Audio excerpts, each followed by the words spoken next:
So, what measures the duration of separated souls?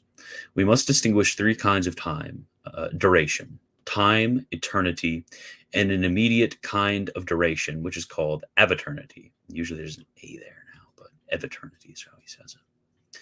On Earth, our duration is measured by continuous time, which is itself the measure of continuous movement, especially of the apparent movement of the sun. In actual, he means actual movement of the sun because base geocentrism. It is thus that we distinguish hours, days, years, and centuries. When the soul is separated from the body and is not yet beatified, it has a double kind of duration: aeviternity and discontinuous time. Aeviternity measures what is immutable in angels and separated souls. It is a measure of their substance, of their natural knowledge of self and God. Aeviternity excludes succession. It is a perpetual present. It differs from eternity because it has a beginning and because it is united to discontinuous time, which presupposes past and future.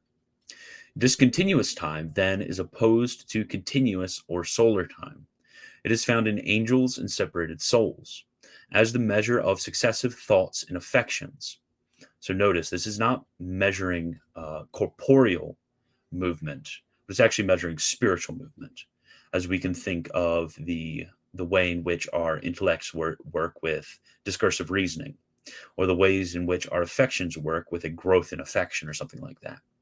That is something which is discontinuous time, or the state of aeviternity.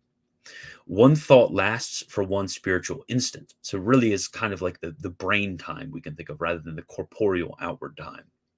The following thought has its own spiritual instant. To illustrate, here on earth, a person in ecstasy can remain 2 solar hours or many hours in one soul thought, which represents to it one soul spiritual instant.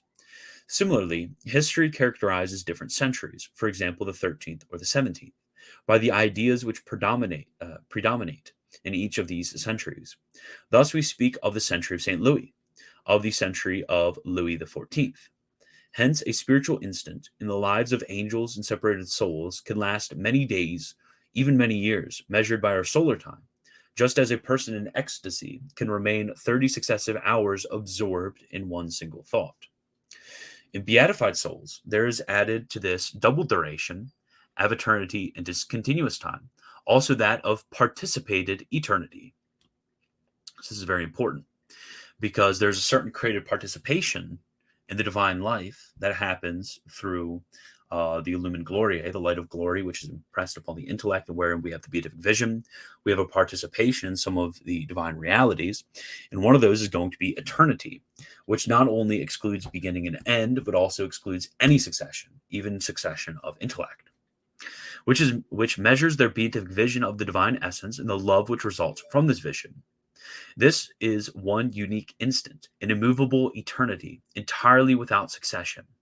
Yet this participated eternity differs from that of essential eternity, which is proper to God, just as effect differs from cause. Participated eternity has a beginning. Further, the essential eternity of God measures everything that is in God, his essence and all his operations, whereas participated eternity measures only the beatific vision and love which follows. So there's two distinctions, which is between participated eternity and essential eternity. With participated eternity, it has a beginning. So the eternity of God does not have a beginning, though.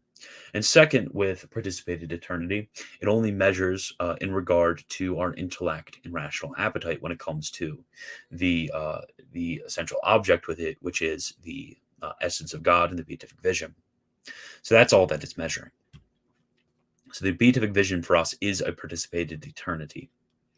Eternity is like the invisible point at the summit of a cone, whereas continuous time is pictured by the base of the cone. Aeviternity and discontinuous time are between these two. The one is like a circular conic section, the other like a polygon inscribed in this circular section. Continuous time flows without succession.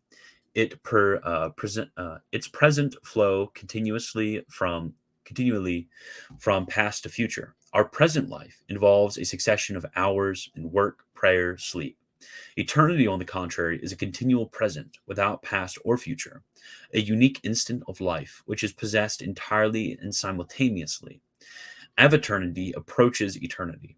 It permits us to conceive better the immutability of the life of the separated soul, not beatified or not yet beatified, the immutability of knowledge which it has of itself, the immutability of the will fixed on the last end, good or evil. Let us recall here the words of St. Augustine, quote, "Unite thyself to the eternity of God, and thou thyself wilt be eternal. Unite thyself to the eternity of God. Watch with him the events which come to pass below you." Let us watch the successive moments of our terrestrial life, not only along the horizontal line of time which runs between the past and the future, but also in the vertical line which binds them at each instant to immovable eternity. Thus our acts will be more and more meritorious, more and more filled with love of God, and thus will pass from time into eternity, where they remain forever written in the book of life.